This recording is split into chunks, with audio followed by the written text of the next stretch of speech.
Vendimos la casa por ti, mamá. Empaca tus cosas hasta el domingo. Esas fueron las palabras que mi hijo Víctor me dijo con una sonrisa falsa, mientras su esposa Karen asentía a su lado como si fuera lo más normal del mundo. Pero lo que ellos no sabían es que yo, Rosaura, a mis 65 años, ya había visto venir esta traición desde hace meses.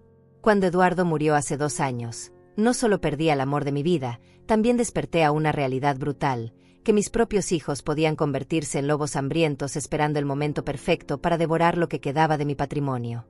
Por eso, discretamente, transferí mis $22 millones a un fideicomiso.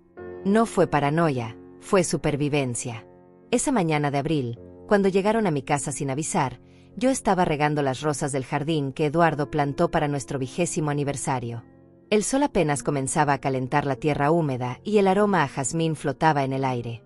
Llevaba puesto mi vestido verde claro, el mismo que usaba los domingos para ir a misa, y mis manos todavía tenían restos de tierra bajo las uñas. ¿Cómo que vendieron la casa?, les pregunté con calma, aunque por dentro sentía como si me hubieran clavado un puñal en el pecho. Karen se adelantó con esa sonrisa plástica que tanto detesto y me dijo: «Ay, suegra, es que usted ya no puede vivir sola aquí. Es demasiado grande para una persona mayor. Encontramos una residencia preciosa donde va a estar muy bien cuidada». Víctor asintió, evitando mirar mis ojos directamente.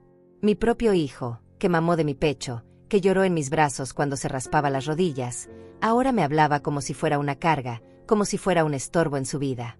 «Mamá, es lo mejor para todos. Ya no tienes la energía de antes, y nosotros no podemos estar aquí todo el tiempo cuidándote». La ironía era devastadora. Durante 4 décadas construí esta casa ladrillo por ladrillo junto a Eduardo. Aquí nacieron mis hijos, aquí celebramos cumpleaños, navidades, graduaciones. En estas paredes están grabados los recuerdos más preciosos de mi vida. Y ahora ellos querían arrancarme de aquí como si fuera una mala hierba. «¿Y quién es el comprador?», pregunté, fingiendo resignación. Karen y Víctor intercambiaron una mirada cómplice que no me pasó desapercibida. «Es un señor muy respetable, mamá. Se llama Carlos y paga al contado. $400,000. La cifra me hizo reír por dentro. Mi casa valía al menos el doble, pero ellos pensaban que yo era tan ingenua que no me daría cuenta del robo. «Bueno», les dije con la voz más suave que pude simular, «supongo que no tengo opción». Vi cómo se relajaron inmediatamente, creyendo que había ganado la batalla sin pelear. Qué equivocados estaban. Durante los siguientes minutos, mientras ellos me explicaban los detalles de mi nueva vida en la residencia, yo solo asentía y sonreía. Pero por dentro, estaba planeando mi contraataque.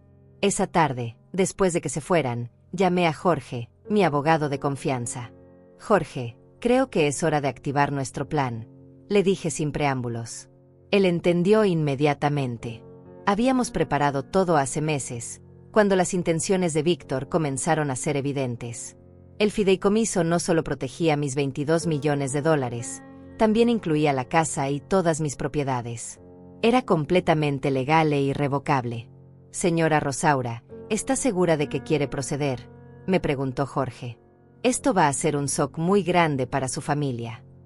Le respondí sin dudar: «Jorge, a veces el shock es la única medicina que puede curar la codicia». Los siguientes días fueron una actuación perfecta de mi parte. Me comporté como la viuda indefensa que ellos esperaban ver. Empaqué algunas cosas en cajas, fingí tristeza, incluso derramé algunas lágrimas cuando Karen vino a ayudarme. Ella, por supuesto, aprovechó para llevarse algunos objetos de valor como recuerdo, sin pedirme permiso. El domingo llegó más rápido de lo que esperaba. Era el día en que, según Víctor y Karen, yo tenía que entregar mi casa a un extraño y mudarme a una residencia donde me tratarían como a una anciana senil. Pero yo tenía otros planes. Muy otros planes. El domingo amaneció con una lluvia ligera que golpeaba suavemente las ventanas de mi dormitorio. Me levanté temprano, como siempre había hecho durante toda mi vida, y preparé café en la cocina que Eduardo había remodelado para mí hace 10 años. El aroma familiar me tranquilizó mientras repasaba mentalmente cada detalle del plan que Jorge y yo habíamos diseñado. Hoy sería el día en que mis queridos hijo y nuera descubrirían que habían subestimado gravemente a esta pobre viuda indefensa. A las 9 de la mañana, Como habíamos acordado, Jorge llegó a mi casa. Llevaba su mejor traje gris y un maletín de cuero negro que contenía todos los documentos que destruirían las fantasías de Víctor y Karen. «Buenos días, señora Rosaura», me saludó con esa sonrisa confiada que tanto me tranquilizaba. «¿Está lista para dar la lección de sus vidas a esos buitres?» «Más que lista, Jorge. Llevo esperando este momento desde que decidieron tratarme como si fuera una anciana demente». Le serví una taza de café y nos sentamos en la sala, exactamente donde Víctor y Karen me habían humillado días atrás. «¿Tienes todos los documentos del fideicomiso?» Jorge abrió su maletín y sacó una carpeta gruesa llena de papeles legales. «Aquí está todo. El certificado de constitución del fideicomiso, los documentos que prueban que usted transfirió legalmente todos sus bienes hace 8 meses, incluida esta propiedad. También tengo las escrituras originales de la casa a nombre del fideicomiso y una orden judicial que invalida cualquier venta no autorizada». Mientras revisábamos los documentos, no pude evitar recordar el día en que tomé esta decisión. Había sido 3 meses después del funeral de Eduardo, cuando Víctor comenzó a hacer comentarios sobre lo costosa que era mantener esta casa, sobre lo peligroso que era para una mujer de mi edad vivir sola. Al principio pensé que eran preocupaciones genuinas de un hijo por su madre. ¡Qué ingenua fui! La realidad me golpeó como un balde de agua fría el día que encontré a Karen husmeando en el estudio de Eduardo, revisando nuestros documentos financieros. Cuando le pregunté qué estaba haciendo, me dijo con total descaro: «Solo estoy ayudándola, suegra. Estas cosas son muy complicadas para usted». Ese día supe que tenía que actuar rápido. «Jorge», le había dicho hace 8 meses, «necesito proteger todo lo que Eduardo y yo construimos. Tengo la sensación de que mis propios hijos van a intentar quedarse con mi patrimonio antes de que yo esté lista para dejárselo». Jorge había sido muy directo. «Señora Rosaura, un fideicomiso es la mejor opción. Usted mantiene el control de todo, pero legalmente los bienes quedan protegidos de cualquier intento de apropiación». El proceso había sido más complejo de lo que imaginé. Transferir $22 millones, la casa, las cuentas bancarias, las acciones e inversiones a un fideicomiso requirió meses de papeleo, pero cada firma que puse en esos documentos me daba más tranquilidad. Sabía que estaba haciendo lo correcto para protegerme de la codicia de mis propios hijos. A las 10:30, escuché el sonido familiar del auto de Víctor entrando en mi cochera. Jorge y yo nos posicionamos estratégicamente. Él se sentó en el sillón principal de la sala, con todos los documentos organizados sobre la mesa de centro, y yo me quedé de pie junto a la ventana que daba al jardín, fingiendo una tristeza que ya no sentía. «Mamá, llegamos», gritó Víctor desde la entrada, con esa falsa alegría que tanto me molestaba. Trajimos a Carlos para hacer la entrega oficial de la casa. Escuché pasos múltiples acercándose a la sala. Víctor, Karen y presumiblemente el tal Carlos que creía haber comprado mi hogar. Cuando entraron a la sala y vieron a Jorge sentado con todos esos documentos, sus rostros cambiaron instantáneamente. Víctor palideció como si hubiera visto un fantasma, y Karen se quedó con la boca ligeramente abierta, como un pez fuera del agua. «¿Quién es usted?», le preguntó Carlos a Jorge, claramente confundido por la situación. Era un hombre de unos 50 años, bien vestido, que obviamente había venido con la mejor intención de recibir las llaves de lo que creía era su nueva propiedad. Jorge se levantó con una calma profesional que admiré profundamente. «Soy Jorge Mendoza, abogado de la señora Rosaura y representante legal del fideicomiso que es el verdadero propietario de esta propiedad». Sus palabras cayeron sobre ellos como bombas explosivas. «¿Fideicomiso? ¿De qué está hablando?». Karen fue la primera en reaccionar, con esa voz chillona que sale cuando está nerviosa. «Esta casa pertenece a mi suegra, y ella nos dio autorización para venderla». «Me temo que está equivocada, señora», respondió Jorge con una sonrisa que no llegaba a sus ojos. «Esta propiedad fue transferida legalmente a un fideicomiso hace 8 meses. La señora Rosaura ya no es la propietaria legal, por lo tanto, no tenía autoridad para autorizar ninguna venta». Carlos, el pobre comprador inocente, se veía cada vez más confundido. «Esperen, esperen. Yo pagué $400,000 por esta casa. Tengo el contrato firmado por la propietaria». Sacó unos papeles de su chaqueta y se los mostró a Jorge. «Señor Carlos», le dijo Jorge con genuina compasión, «me temo que usted ha sido víctima de una estafa. Estos documentos no tienen ninguna validez legal porque la persona que los firmó no tenía derecho a vender esta propiedad. Le extendió una copia de las escrituras del fideicomiso. Como puede ver, esta casa pertenece legalmente al fideicomiso familiar Rosaura Eduardo desde hace 8 meses. Víctor finalmente encontró su voz. Mamá, ¿qué has hecho? ¿Cómo pudiste hacer algo así sin consultarnos? Su tono había cambiado completamente de la falsa dulzura de días anteriores a una ira apenas contenida. Me di vuelta lentamente para enfrentarlos. ¿Consultarles? Como ustedes me consultaron antes de vender mi casa. Mi voz sonó más fuerte de lo que había planeado. Como me consultaron antes de decidir que era una anciana incompetente que necesitaba ser internada en un asilo. Karen intentó tomar el control de la situación. Suegra, usted no entiende las implicaciones legales de lo que ha hecho. Esos documentos probablemente ni siquiera son válidos. Miró a Jorge con desprecio. ¿Qué tipo de abogado se aprovecha de una señora mayor para hacerle firmar papeles que no comprende? Jorge no perdió la compostura ni por un segundo. Señora, tengo 30 años de experiencia en derecho patrimonial. Todos estos documentos fueron revisados por 3 especialistas diferentes y registrados ante las autoridades correspondientes. El fideicomiso es completamente legal e irrevocable. Sacó más papeles de su maletín. Además, tengo aquí una orden judicial que declara nula cualquier transacción realizada sobre esta propiedad sin la autorización del fideicomiso. La sala se sumió en un silencio tenso que se podía cortar con un cuchillo. Carlos se veía devastado, Víctor furioso, Karen calculando su próximo movimiento y yo, por primera vez en meses, sintiéndome completamente en control de mi propia vida. El silencio que siguió a las palabras de Jorge fue ensordecedor. Podía escuchar el tic-tac del reloj de pared que Eduardo me había regalado en nuestro 10º aniversario, y el sonido de la lluvia que seguía golpeando suavemente las ventanas. Carlos, el pobre hombre que había caído en la trampa de mis manipuladores hijos, se dejó caer en una silla con la cara entre las manos. No puede ser, murmuró Carlos. Yo invertí mis ahorros de toda la vida en esta casa. Tengo el contrato, tengo los recibos de pago. Su voz se quebró ligeramente. ¿Cómo es posible que esto sea legal? Jorge se acercó a él con genuina compasión. Señor Carlos, entiendo perfectamente su situación y lo siento mucho. Usted es una víctima inocente en este asunto. Sin embargo, tengo que informarle que cualquier dinero que haya pagado debe reclamárselo a las personas que le vendieron fraudulentamente esta propiedad. Señaló directamente a Víctor y Karen. Víctor explotó como una bomba de tiempo. Esto es ridículo. Mamá, tú no puedes haber hecho esto. Estás demente, no tienes capacidad mental para tomar estas decisiones. Su cara se había puesto roja de la ira, y por primera vez en mi vida, vi a mi hijo mostrar su verdadera naturaleza, la de un hombre codicioso y manipulador. ¿Demente? Repetí con una calma que me sorprendió a mí misma. ¿Demente por proteger mi patrimonio de hijos que querían robarme? ¿Demente por asegurarme de que nadie pudiera aprovecharse de mí cuando fuera realmente vulnerable?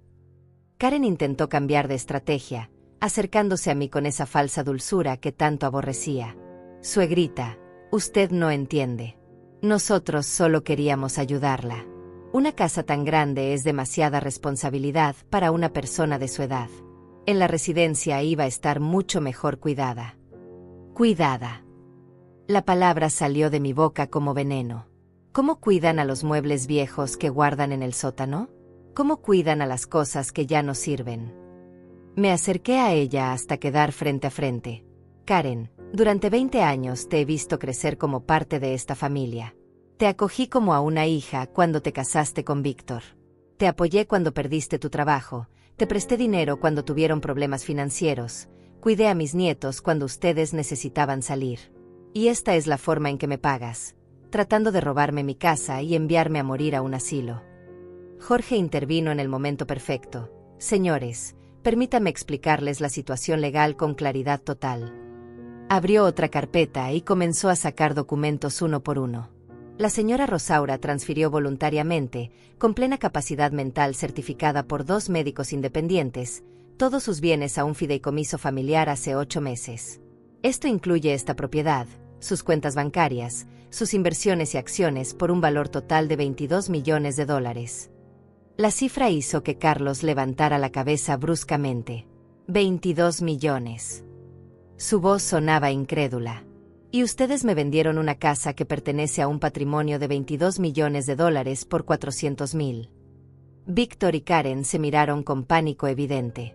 Era claro que no tenían idea del verdadero valor del patrimonio familiar. Durante años, Eduardo y yo habíamos sido discretos sobre nuestras inversiones y ganancias.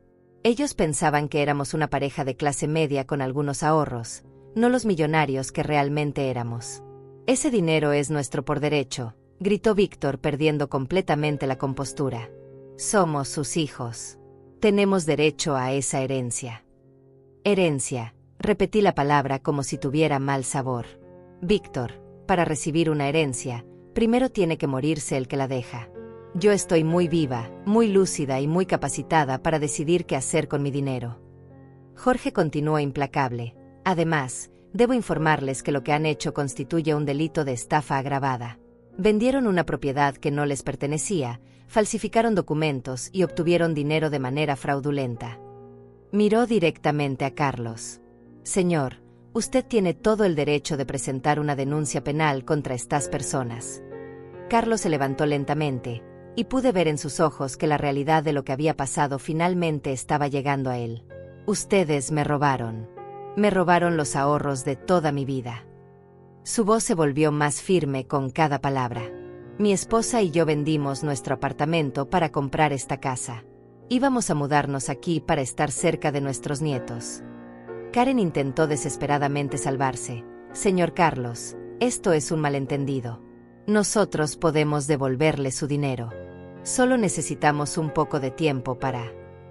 Pero Jorge la interrumpió. Señora, me temo que eso no va a ser posible. Según nuestros registros, ustedes ya gastaron una parte considerable del dinero que recibieron del señor Carlos. Compraron un automóvil nuevo la semana pasada. No es cierto. Sacó otro documento. Tengo aquí el contrato de compra de un vehículo por valor de $80,000, pagado al contado. La cara de Víctor se descompuso. Era cierto. Los había visto llegar en un Mercedes nuevo hace 2 días. Y cuando les pregunté de dónde había salido el dinero, me dijeron que Víctor había recibido un bono en el trabajo. Otra mentira más en su larga lista de engaños. Además, continuó Jorge sin piedad, compraron un viaje a Europa para el próximo mes por valor de $15,000, y Karen se compró joyas por valor de $30,000. Cada cifra que mencionaba era como una puñalada para el pobre Carlos, que veía cómo habían despilfarrado su dinero mientras él creía que había hecho la compra de su vida. ¡Basta!, gritó Víctor.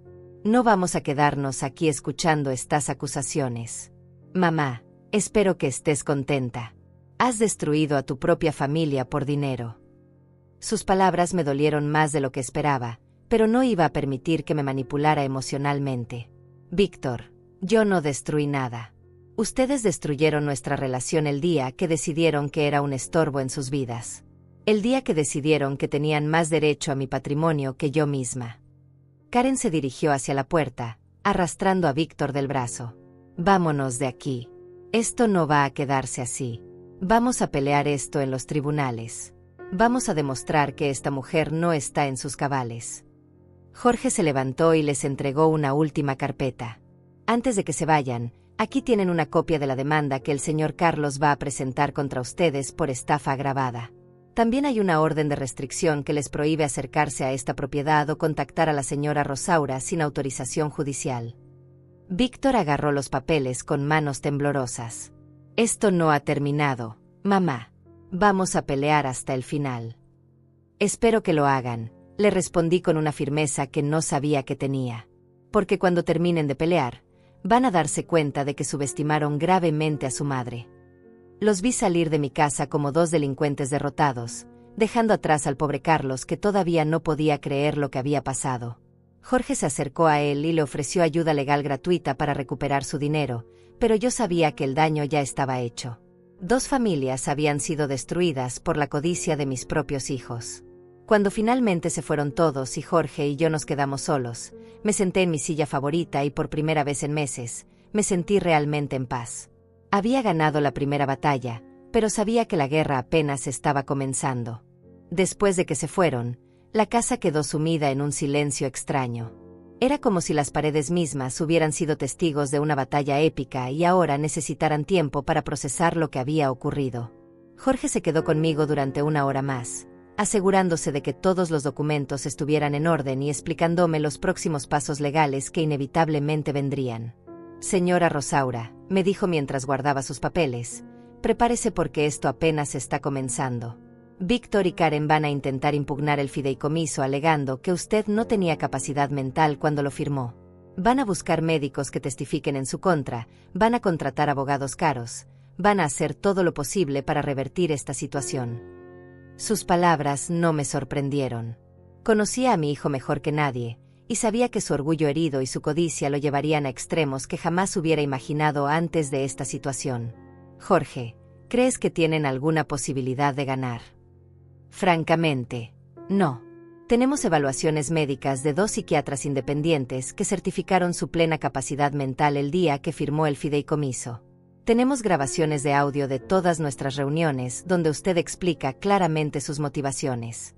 Tenemos testigos que pueden confirmar que usted tomó esta decisión de manera voluntaria y meditada. Se ajustó los lentes y me miró directamente. Pero van a hacer que el proceso sea largo, costoso y emocionalmente agotador. Esa noche, después de que Jorge se fue, me senté en la cocina con una taza de té de manzanilla y reflexioné sobre los últimos meses. Todo había comenzado de manera tan sutil que al principio no me di cuenta de lo que estaba pasando. Pequeños comentarios sobre mi edad, sugerencias de que necesitaba ayuda con las finanzas, ofertas para simplificar mi vida. Eduardo siempre decía que yo era demasiado confiada, que veía bondad donde otros veían oportunidad. ¿Cuánta razón tenía? El primer indicio real llegó 6 meses después de la muerte de Eduardo, cuando Víctor comenzó a hacer preguntas muy específicas sobre nuestras inversiones. Mamá, ¿estás segura de que papá manejaba bien el dinero? Tal vez deberías dejarme revisar las cuentas para asegurarme de que todo esté en orden. Al principio pensé que era preocupación genuina, pero cuando insistió en que le diera acceso a las cuentas bancarias por si algo te pasa, mis alarmas comenzaron a sonar. La segunda señal fue cuando Karen comenzó a hacer comentarios sobre lo sola que me veía en esta casa tan grande. Suegrita, ¿no se siente asustada viviendo aquí sola? Con tantas habitaciones vacías, debe ser muy deprimente. Y luego venían las sugerencias aparentemente inocentes sobre residencias para personas mayores, sobre lo activas y sociales que eran. Pero el momento que realmente me abrió los ojos fue cuando los encontré en el estudio de Eduardo, revisando nuestros documentos financieros mientras yo estaba en el supermercado. Habían usado la llave de emergencia que les había dado para casos de verdadera necesidad. Cuando los confronté, Karen me dijo con total descaro: «Ay, suegra, solo estábamos organizándole sus papeles. Esto está muy desordenado para una persona de su edad». Esa noche llamé a Jorge por primera vez. Eduardo y yo habíamos usado sus servicios durante años para nuestras inversiones y testamentos, y siempre había sido completamente honesto con nosotros. «Jorge», le dije, «necesito protegerme de mi propia familia». El proceso de crear el fideicomiso había sido meticuloso y deliberado. Jorge insistió en que pasáramos por evaluaciones médicas exhaustivas para documentar mi estado mental. «Señora Rosaura, si vamos a hacer esto, tiene que ser perfecto. No puede haber ninguna duda sobre su capacidad mental o sus motivaciones». Durante 2 meses, visité a 2 psiquiatras diferentes que me sometieron a pruebas cognitivas, evaluaciones de memoria y análisis de capacidad de toma de decisiones. Ambos concluyeron que yo tenía una capacidad mental superior al promedio para mi edad y que mis decisiones eran racionales y bien fundamentadas. También insistí en grabar en video cada una de mis reuniones con Jorge, explicando claramente por qué estaba tomando esta decisión. «Quiero que quede absolutamente claro», dije en una de esas grabaciones, «que estoy haciendo esto porque he observado comportamientos preocupantes en mis hijos que me hacen temer por la seguridad de mi patrimonio. No estoy siendo influenciada por nadie, no estoy confundida, y entiendo completamente las implicaciones de mis acciones». La transferencia de los $22 millones al fideicomiso había sido el paso más difícil emocionalmente. Era el resultado de 40 años de trabajo duro, inversiones inteligentes y sacrificios. Eduardo y yo habíamos comenzado con nada y construido un imperio financiero que nos permitía vivir cómodamente y dejar un legado a nuestros hijos. Pero ahora me daba cuenta de que ese legado se había convertido en una maldición que estaba convirtiendo a mis propios hijos en mis enemigos. Al tercer día después del enfrentamiento en la sala, comenzaron las llamadas telefónicas. Primero fue mi hermana Dayana, que vive en otra ciudad y obviamente había recibido una versión muy editada de los eventos por parte de Víctor. Rosaura, ¿qué has hecho? Víctor me llamó llorando, dice que te has vuelto paranoica y que estás regalando todo tu dinero a extraños. Su voz sonaba genuinamente preocupada. Dice que necesitas ayuda médica urgente. Tuve que explicarle toda la situación desde el principio.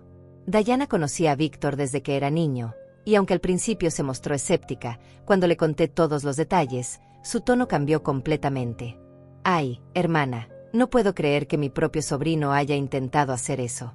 Pero ¿estás segura de que el fideicomiso fue la mejor opción? Dayana, fue la única opción. Si no hubiera actuado cuando lo hice, ahora estaría en un asilo viendo cómo mis hijos se pelean por mis bienes mientras yo todavía estoy viva.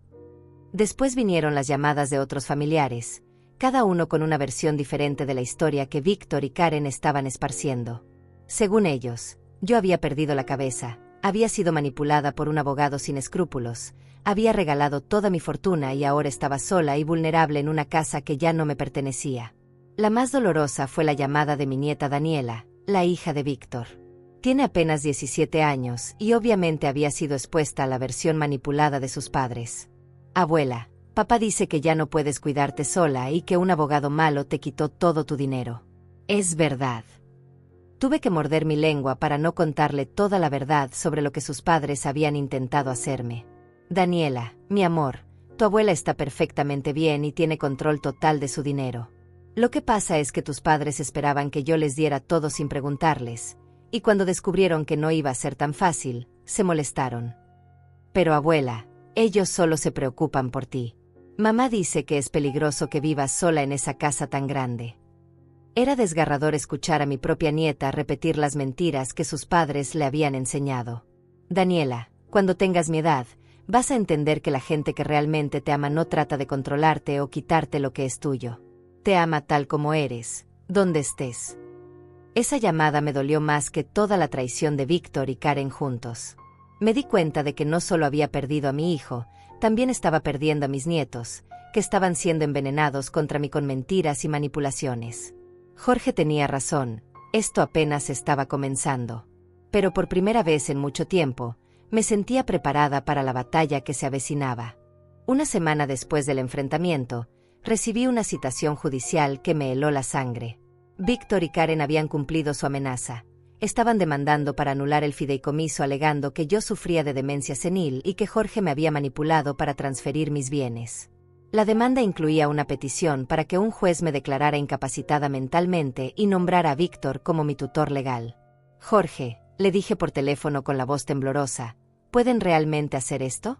¿Pueden quitarme mi libertad de esta manera? Señora Rosaura, respire profundo.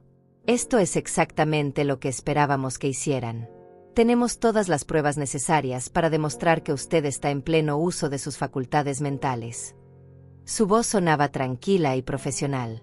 Pero tengo que advertirle que van a jugar sucio. Van a traer testigos que dirán que la han visto confundida, van a contratar médicos que testifiquen sobre su supuesta incapacidad, van a intentar pintar un cuadro de una anciana vulnerable siendo explotada. Esa tarde, mientras leía los documentos legales en la cocina, sonó el timbre de mi casa. Cuando abrí la puerta, me encontré con una mujer joven vestida muy profesionalmente, acompañada de un hombre mayor con un maletín. ¿Señora Rosaura?, preguntó la mujer con una sonrisa que no me inspiró confianza. Soy la doctora Cintia Márquez, psiquiatra forense. Vengo enviada por el tribunal para hacer una evaluación de su estado mental como parte del proceso legal iniciado por su familia. Mi primera reacción fue cerrarles la puerta en la cara, pero recordé el consejo de Jorge: coopere con todo lo que el tribunal ordene, pero nunca esté sola durante estas evaluaciones. Yo voy a estar presente en cada una.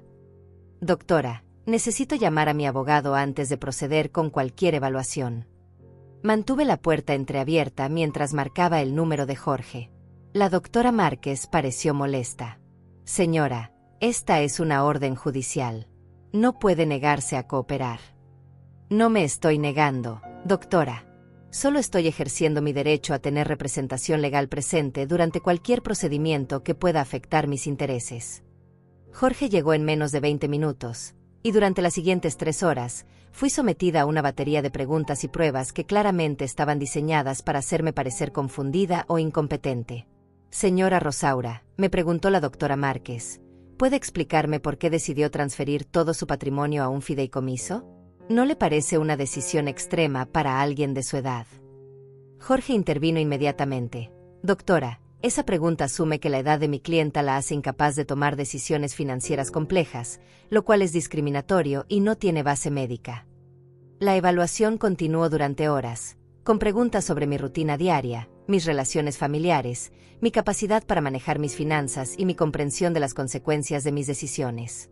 A cada momento, la doctora trataba de llevarme hacia respuestas que pudieran interpretarse como signos de confusión o deterioro mental. ¿No extraña tener a su familia cerca?, me preguntó en un momento dado. ¿No se siente sola en esta casa tan grande? Doctora, le respondí con toda la dignidad que pude reunir, prefiero la soledad honesta a la compañía de personas que me ven como un obstáculo para obtener mi dinero. Al final de la evaluación, la doctora Márquez se veía claramente frustrada. Yo había respondido todas sus preguntas con claridad, había demostrado perfecto conocimiento de mis finanzas y había explicado racionalmente todas mis decisiones. Jorge sonreía discretamente, sabiendo que esta evaluación solo había fortalecido nuestro caso.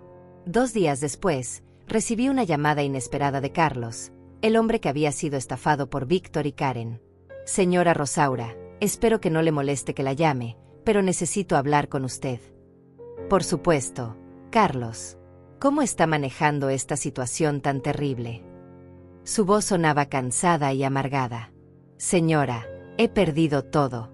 Mis ahorros de 30 años, la posibilidad de tener mi propia casa, la confianza en la humanidad. Hizo una pausa larga. Pero quiero que sepa que voy a hacer todo lo que esté en mi poder para que sus hijos paguen por lo que hicieron.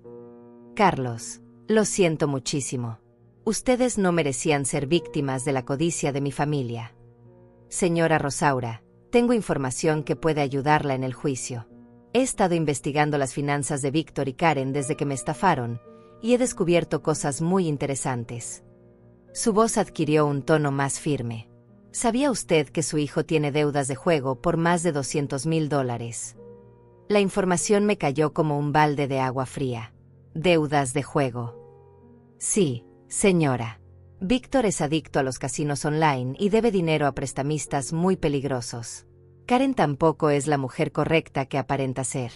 Tiene adicción a las compras compulsivas y ha maximizado 8 tarjetas de crédito diferentes. Carlos continuó revelando detalles que me partían el corazón. Por eso necesitaban su dinero tan urgentemente. No era solo codicia, señora. Era desesperación. Esa información explicaba muchas cosas que no había entendido antes. Los comentarios constantes sobre dinero, la presión para que les diera acceso a mis cuentas, la prisa por vender la casa. No estaban planeando cuidarme en mi vejez. Estaban planeando usar mi patrimonio para pagar sus deudas y mantener sus adicciones. Carlos, estaría dispuesto a testificar sobre esto en el juicio. Señora Rosaura, no solo voy a testificar. Voy a asegurarme de que todo el mundo sepa qué tipo de personas son realmente. Al día siguiente, Jorge vino a visitarme con más noticias. Señora Rosaura, tengo buenas y malas noticias. ¿Cuáles quiere escuchar primero? Empecemos con las malas. Jorge, ya estoy acostumbrada. La mala noticia es que Víctor y Karen han contratado al bufete de abogados más caro de la ciudad. Están gastando una fortuna en esta demanda, lo que significa que están muy desesperados por ganar. Jorge sacó unos documentos de su maletín. La buena noticia es que tenemos la evaluación de la doctora Márquez, y aunque claramente esperaba encontrar evidencia de incapacidad mental, tuvo que concluir que usted está en perfecto uso de sus facultades. Entonces no pueden declararme incapacitada. No basándose en esa evaluación. Pero van a intentar otras estrategias. Van a traer testigos que digan que la han visto confundida, van a argumentar que el fideicomiso fue creado bajo influencia indebida, van a decir que yo me aproveché de usted. Jorge se veía serio. Señora Rosaura, este va a ser el juicio más difícil de su vida. Van a atacar su reputación, su inteligencia, su capacidad de tomar decisiones. Van a intentar humillarla públicamente. Me levanté de mi silla y caminé hacia la ventana que daba al jardín donde Eduardo y yo habíamos pasado tantas tardes felices. Jorge, durante 65 años he enfrentado desafíos que hubieran quebrado a personas más jóvenes. Perdí a mis padres siendo muy joven, crié a mis hijos prácticamente sola mientras Eduardo trabajaba largas horas, sobreviví a una crisis económica que casi nos arruina, y recientemente perdí al amor de mi vida. Me di vuelta para mirarlo directamente. Si mis propios hijos creen que pueden intimidarme con abogados caros y mentiras, van a descubrir que subestimaron gravemente a su madre. Jorge sonrió con admiración. Señora Rosaura, vamos a ganar este caso. Pero más importante aún, vamos a asegurarnos de que Víctor y Karen enfrenten las consecuencias de sus acciones. Esa noche, mientras preparaba mi cena en la cocina que Eduardo había remodelado especialmente para mí, reflexioné sobre lo absurdo de la situación. Mis propios hijos estaban gastando una fortuna que no tenían para intentar quitarme una fortuna que ya no podrían tocar. Era una guerra que no podían ganar, pero que su desesperación y adicciones los obligaban a pelear. Al día siguiente comenzaría la verdadera batalla legal, pero por primera vez desde que todo esto empezó, me sentía completamente preparada para enfrentar lo que viniera. El día del juicio llegó con un cielo gris que parecía reflejar la gravedad de la situación. Me levanté temprano, como siempre, y escogí mi mejor vestido negro, el mismo que había usado para el funeral de Eduardo. No era una coincidencia. Hoy también estaba enterrando algo importante, la relación con mi hijo. Jorge llegó puntualmente a las 7 de la mañana. Señora Rosaura, ¿está lista para esto? Una vez que entremos a esa sala del tribunal, no hay vuelta atrás. Jorge, he estado lista para esto desde el día que decidí proteger mi patrimonio. Hoy van a descubrir qué tipo de mujer criaron. El tribunal estaba abarrotado. Víctor y Karen habían logrado reunir una impresionante colección de testigos, vecinos que supuestamente me habían visto confundida, empleados de tiendas que alegaban que yo había mostrado signos de demencia, incluso un médico que aseguraba que mi edad automáticamente me hacía incompetente para manejar grandes sumas de dinero. El abogado de Víctor, un hombre elegante llamado Renato Villalobos, comenzó su alegato inicial con una estrategia que me revolvió el estómago. Su señoría, estamos aquí hoy para proteger a una anciana vulnerable que ha sido cruelmente manipulada por un abogado sin escrúpulos que se aprovechó de su dolor por la muerte de su esposo. Describió a Jorge como un depredador que había identificado a una viuda rica y vulnerable, y me pintó como una mujer senil que había sido convencida de regalar su fortuna familiar. Según él, el fideicomiso era una estafa elaborada para robarme mi dinero, y mis propios hijos eran los héroes que intentaban salvarme. La señora Rosaura, continuó Villalobos, ha mostrado signos claros de deterioro mental durante los últimos 2 años. Olvida conversaciones, repite historias, muestra paranoia hacia su propia familia y ha tomado decisiones financieras completamente irracionales. Cada palabra que salía de su boca era una puñalada. Escuchar cómo describían mi supuesta incompetencia mental frente a una sala llena de extraños era humillante y doloroso. Pero lo que más me dolía era ver a Víctor asentir gravemente a cada mentira, como si realmente creyera que estaba salvándome de mí misma. El primer testigo fue mi vecina de al lado, la señora Dayana Contreras, una mujer de 70 años que apenas conocía. Su señoría, declaró con voz temblorosa, yo he visto a la señora Rosaura muy confundida últimamente. El mes pasado la encontré en su jardín a las 2 de la mañana, en pijama, diciendo que estaba esperando a que Eduardo regresara del trabajo. Era una mentira descarada. Jamás había salido en pijama a mi jardín, y mucho menos había dicho que esperaba a Eduardo. Pero la mujer la contó con tanta convicción que vi a algunos miembros del jurado intercambiar miradas preocupadas. El segundo testigo fue aún peor. Un empleado del supermercado donde compro desde hace 20 años declaró que yo había intentado pagar con dinero de una cuenta bancaria cerrada y que me había confundido varias veces sobre qué productos estaba comprando. Jorge, le susurré durante un receso, ¿cómo pueden mentir tan descaradamente bajo juramento? Señora Rosaura, su hijo les está pagando muy bien por estas mentiras. Pero no se preocupe, nosotros tenemos la verdad de nuestro lado, y la verdad siempre sale a la luz. Cuando llegó el turno de Jorge para presentar nuestro caso, la diferencia fue inmediata.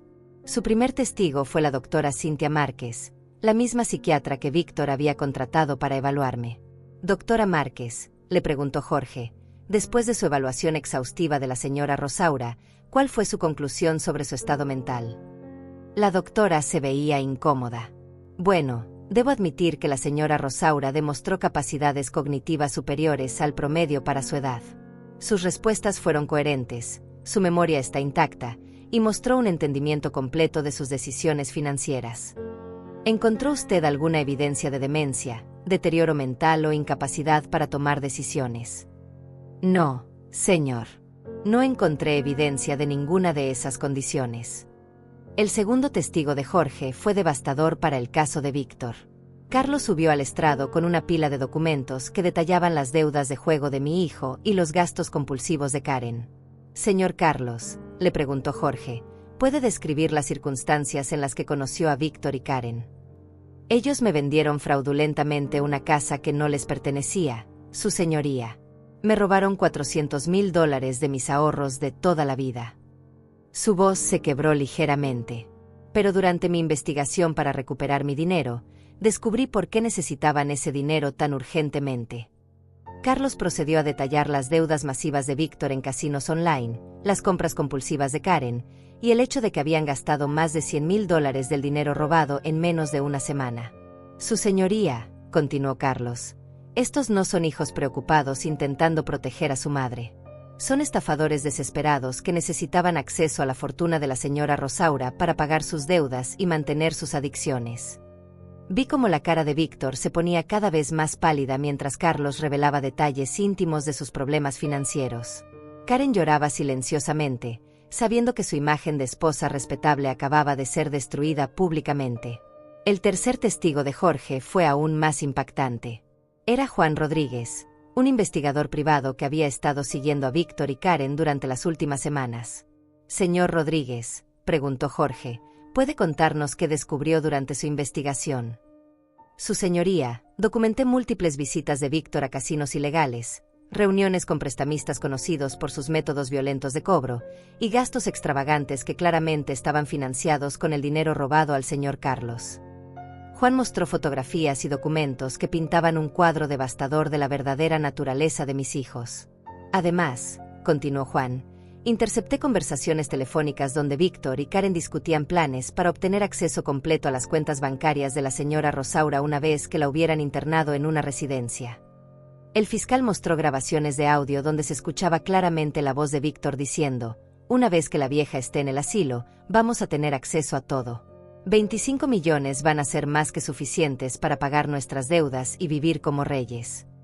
La voz de Karen respondía, ¿y si se niega a firmar los documentos?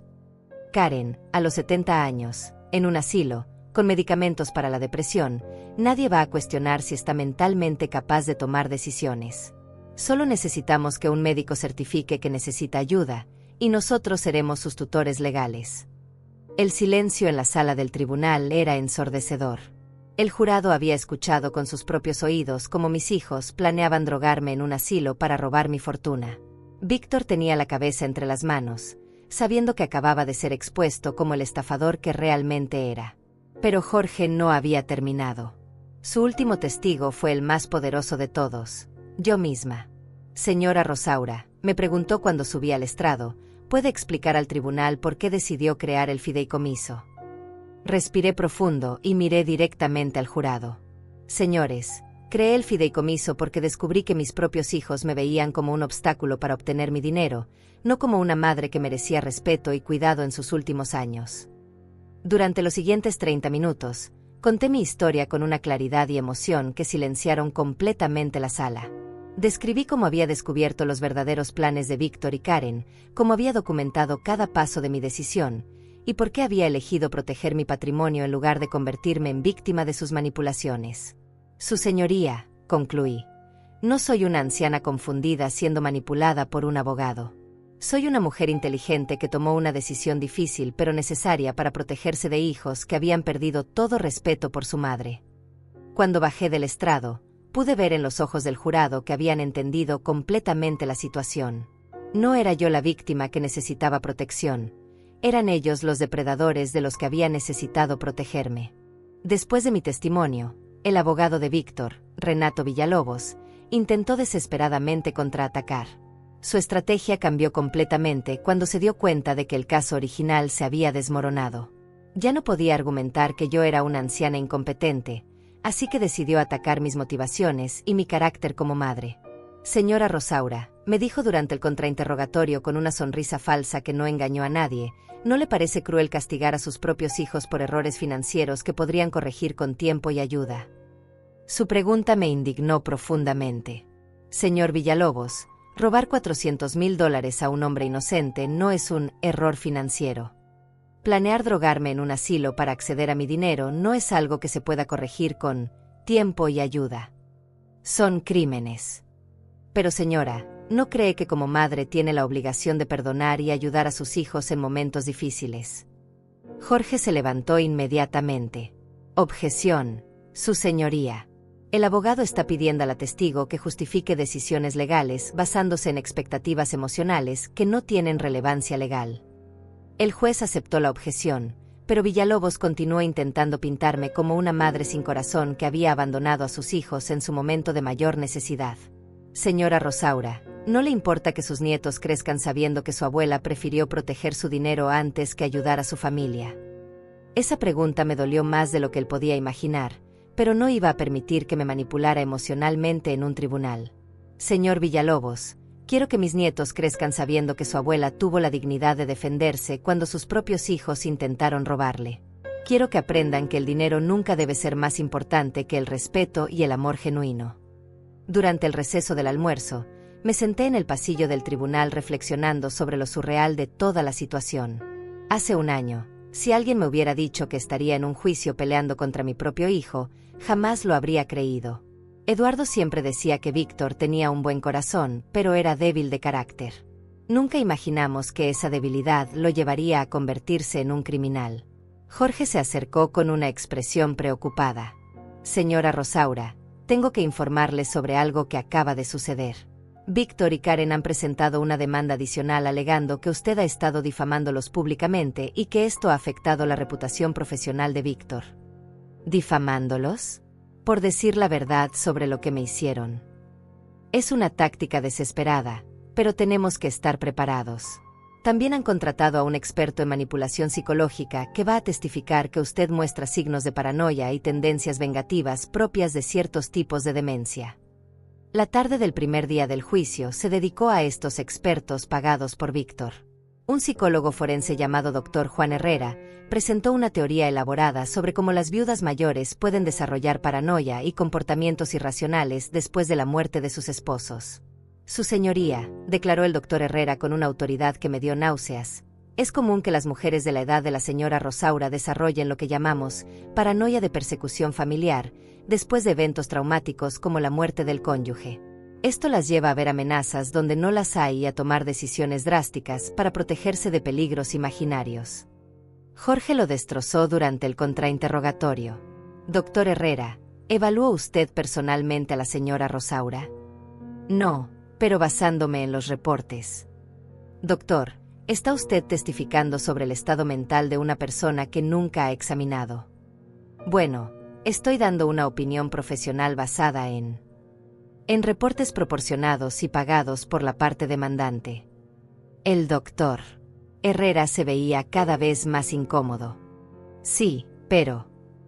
Doctor, ¿no le parece poco ético diagnosticar a una persona basándose únicamente en información proporcionada por quienes tienen interés financiero en que esa persona sea declarada incompetente?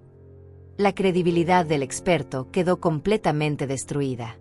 El segundo día del juicio comenzó con una sorpresa que nadie esperaba. Daniela, mi nieta de 17 años, apareció en el tribunal y pidió permiso para testificar. Víctor y Karen se veían desesperados tratando de impedir que hablara, pero el juez permitió su testimonio.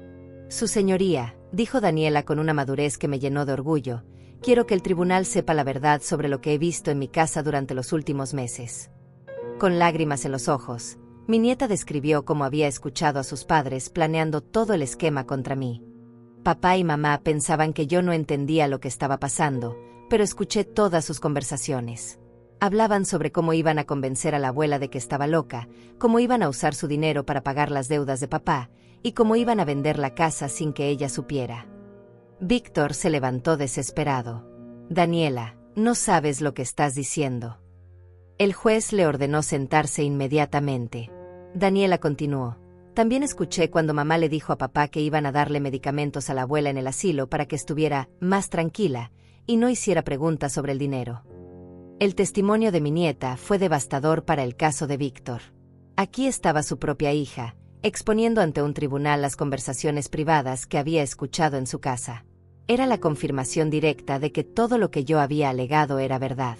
Karen intentó desacreditar a su propia hija durante el contrainterrogatorio. Daniela, tú eres muy joven y no entiendes las complejidades de las finanzas familiares. Lo que escuchaste estaba fuera de contexto. Daniela la miró con una frialdad que me recordó a mí misma a su edad. Mamá, entiendo perfectamente cuando alguien está planeando robar.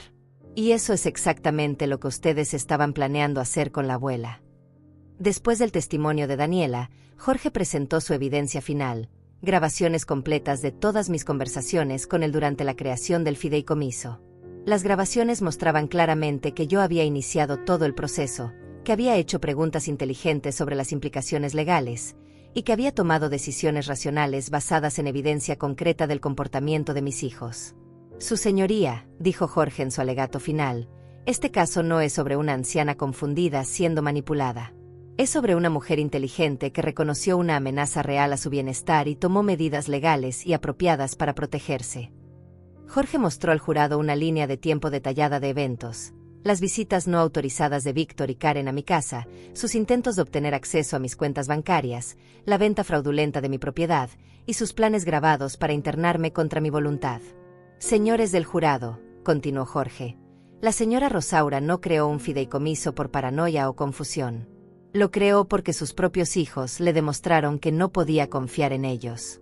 Y los eventos posteriores han probado que tenía razón.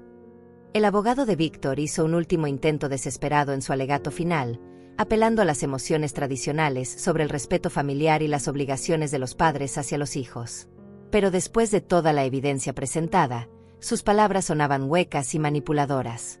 Su señoría, concluyó Villalobos, pedimos al tribunal que reconozca que una madre siempre debe perdonar a sus hijos y darles oportunidades de redimirse. Cuando el juez anunció que emitiría su decisión al día siguiente, salí del tribunal sintiendo una mezcla de agotamiento y alivio. Había contado mi verdad, había presentado evidencia irrefutable, y había demostrado mi competencia mental ante todos. Ahora solo quedaba esperar que la justicia prevaleciera. Esa noche, por primera vez en meses, dormí profundamente. Sabía que había luchado la buena batalla y que, sin importar el resultado, había defendido mi dignidad y mi derecho a controlar mi propia vida. La mañana de la decisión judicial amaneció clara y brillante, como si el universo mismo estuviera anunciando que la verdad finalmente saldría a la luz.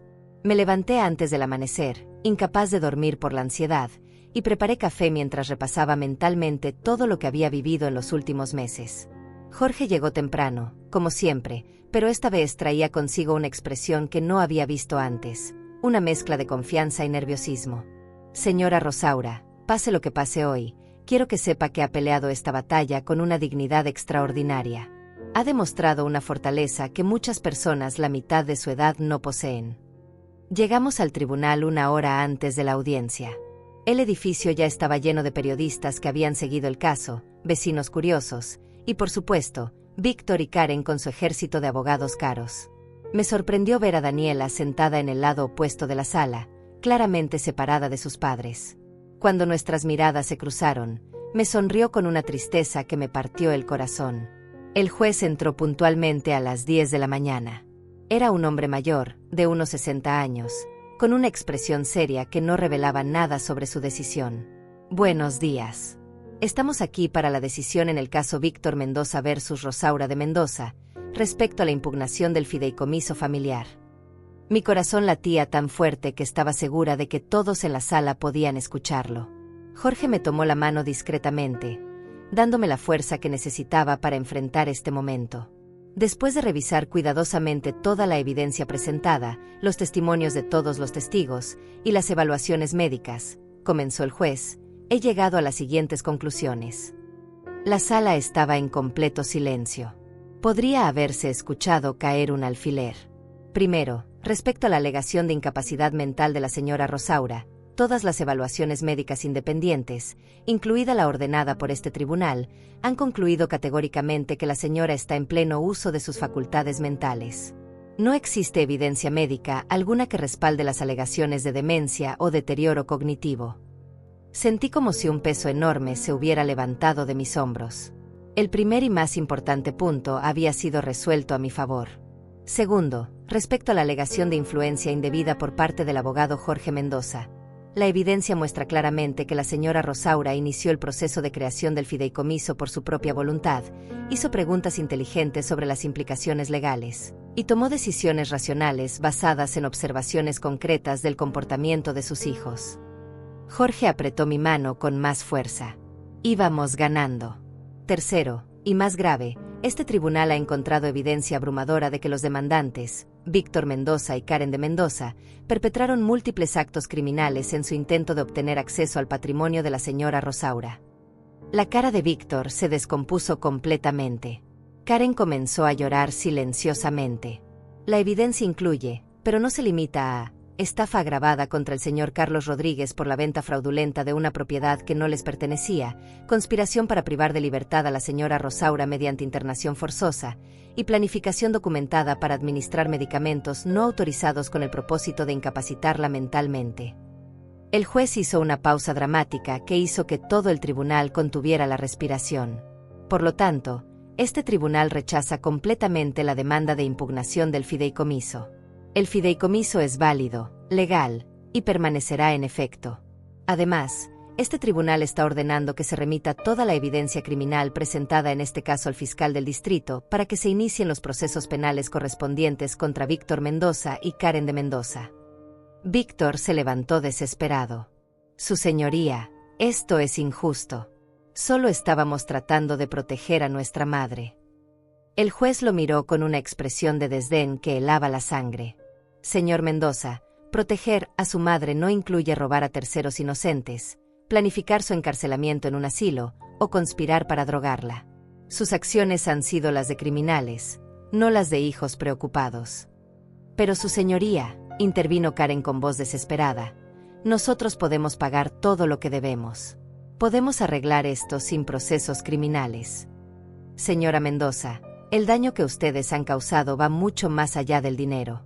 Han traumatizado a una señora mayor, han destruido a una familia, han estafado a una víctima inocente y han abusado del sistema judicial con mentiras y testimonios falsos. El juez consultó sus notas. Este tribunal también ordena que los demandantes paguen todos los costos legales de la señora Rosaura, así como una compensación al señor Carlos Rodríguez por los daños sufridos.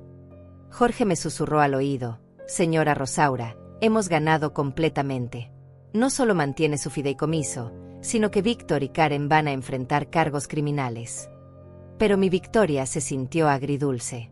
Había ganado la batalla legal, pero había perdido para siempre la relación con mi hijo.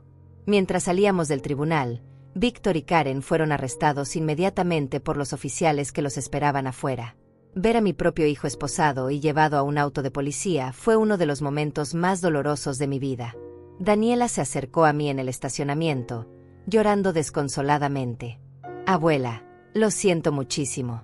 No sabía que mis padres eran capaces de hacer cosas tan terribles. La abracé con toda la fuerza que tenía. Mi amor, nada de esto es tu culpa. Tú tuviste el valor de decir la verdad cuando era más difícil hacerlo. Estoy muy orgullosa de ti. ¿Qué va a pasar conmigo ahora? Mis padres van a estar en la cárcel, y yo apenas tengo 17 años. Daniela, mientras yo esté viva, tú nunca vas a estar sola. Vas a venir a vivir conmigo, vas a terminar la escuela, y vas a ir a la universidad. Tu futuro está asegurado. Carlos se acercó a nosotras con lágrimas en los ojos. Señora Rosaura, no tengo palabras para agradecerle. Gracias a su valentía para pelear este caso, voy a poder recuperar mi dinero y tal vez mis atacantes van a pagar por lo que hicieron. Carlos, usted también fue víctima en todo esto. Sus fuerzas para testificar fueron fundamentales para que la justicia prevaleciera.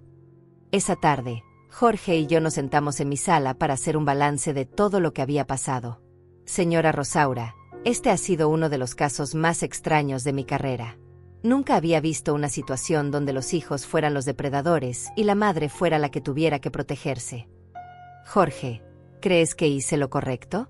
A veces me pregunto si debería haber tratado de ayudar a Víctor con sus problemas de juego en lugar de protegerme de él. Jorge me miró con seriedad. Señora Rosaura, usted no puede salvar a alguien que no quiere ser salvado. Víctor y Karen eligieron el camino del crimen en lugar de pedir ayuda honestamente. Usted hizo exactamente lo que tenía que hacer, protegerse de personas que la veían como una fuente de dinero, no como una persona digna de respeto. Esa noche, mientras preparaba la cena para Daniela y para mí en la cocina que Eduardo había remodelado con tanto amor, reflexioné sobre la ironía de toda la situación. Al final, el plan de Víctor para quedarse con mi dinero había resultado en que perdiera a su propia hija, su libertad, y cualquier posibilidad de heredar algo de mí en el futuro. Abuela, me dijo Daniela mientras cenábamos, ¿me puedes enseñar sobre inversiones y finanzas? Quiero aprender a manejar dinero de la manera correcta, no como mis padres. Sonreí por primera vez en meses. Por supuesto, mi amor. Vamos a asegurar que tengas todas las herramientas para ser una mujer independiente y fuerte. Al mirar por la ventana hacia el jardín donde Eduardo había plantado las rosas, supe que él estaría orgulloso de cómo había manejado esta crisis. Había protegido nuestro legado, había defendido mi dignidad, y había salvado a mi nieta de seguir el mal ejemplo de sus padres. La batalla había terminado, pero mi vida apenas estaba comenzando una nueva etapa. 6 meses después del juicio, mi vida había encontrado una nueva rutina que jamás hubiera imaginado posible. Daniela vivía conmigo ahora, y cada mañana desayunábamos juntas en la cocina mientras ella me contaba sobre sus clases y sus planes para el futuro. Había decidido estudiar Derecho, inspirada por todo lo que habíamos vivido. Abuela, quiero ayudar a otras personas mayores que estén siendo abusadas por sus propias familias, me decía con una determinación que me llenaba de orgullo. La casa que antes se sentía demasiado grande y silenciosa ahora rebosaba de vida nuevamente. Daniela había traído energía juvenil, pero también una madurez que la experiencia con sus padres le había enseñado. Juntas cuidábamos el jardín de Eduardo, cocinábamos recetas que habían estado guardadas en mi memoria durante años, y por las tardes nos sentábamos en el porche a planear su futuro universitario. Jorge venía a visitarnos regularmente, no solo como mi abogado, sino como un amigo genuino que había luchado a mi lado en la batalla más difícil de mi vida. Señora Rosaura, me dijo durante una de sus visitas, ¿ha pensado en lo que quiere hacer con el fideicomiso a largo plazo? Era una pregunta que había estado evitando enfrentar. El fideicomiso protegía mis $22 millones, pero también me daba la responsabilidad de decidir cómo ese dinero podría hacer el mayor bien posible. Jorge, he estado pensando en crear una fundación para ayudar a personas mayores que estén siendo abusadas financieramente por sus familias. Quiero que mi experiencia sirva para proteger a otros. La idea había estado germinando en mi mente durante semanas. Cada día leía noticias sobre ancianos siendo estafados por familiares sin escrúpulos, siendo forzados a firmar documentos que no entendían, siendo aislados de sus seres queridos por personas que solo querían su dinero. Yo había tenido la suerte de contar con los recursos y la inteligencia para protegerme, pero sabía que muchos otros no tenían esa fortuna. La Fundación Eduardo y Rosaura, le dije a Jorge, proporcionaría servicios legales gratuitos, evaluaciones médicas independientes y refugio temporal para personas mayores que estén siendo victimizadas por sus propias familias. Jorge sonrió con esa expresión que había aprendido a reconocer cuando tenía una idea brillante. Señora Rosaura, esa es una causa extraordinaria. Con su experiencia personal y los recursos del fideicomiso, podríamos crear algo realmente impactante. Daniela, que había estado escuchando nuestra conversación desde la cocina, se acercó con entusiasmo. Abuela, ¿puedo ayudar con la fundación? Podría empezar como voluntaria mientras estudio, y después tal vez trabajar allí como abogada. Ver a mi nieta tan emocionada por ayudar a otros me confirmó que habíamos tomado el camino correcto. La tragedia que había destruido mi relación con Víctor se estaba convirtiendo en una oportunidad para hacer algo positivo en el mundo. 3 meses después, recibí una carta inesperada. Era de Víctor, escrita desde la prisión donde estaba cumpliendo su sentencia de 4 años por estafa agravada. Mamá, comenzaba la carta. He tenido mucho tiempo para pensar sobre lo que hice, y finalmente entiendo el daño terrible que te causé. Leer sus palabras me provocó una mezcla de emociones que no esperaba. Parte de mí quería romper la carta sin terminar de leerla, pero otra parte, la parte que había sido su madre durante 35 años, necesitaba saber qué tenía que decir. Sé que no merezco tu perdón, continuaba la carta, pero quiero que sepas que en estos meses en prisión he estado recibiendo ayuda para mi adicción al juego. Por primera vez en años, puedo pensar con claridad sobre lo que realmente importa en la vida. Jorge me había advertido que esto podría pasar. Señora Rosaura, es común que los familiares que han cometido estos abusos intenten reconciliarse después de enfrentar las consecuencias. Usted no tiene ninguna obligación de responder o perdonar. Pero mientras leía la carta de Víctor, no pude evitar recordar al niño que había sido, al joven que había tenido tantos sueños, al hombre que había comenzado a perderse en las adicciones y las malas decisiones. He perdido todo, escribía, mi libertad, mi familia, la confianza de mi propia hija. Pero tal vez eso era necesario para que finalmente viera la verdad sobre lo que me había convertido. La carta terminaba con una súplica que me partió el corazón. No te pido que me perdones todavía, porque sé que no he ganado ese derecho.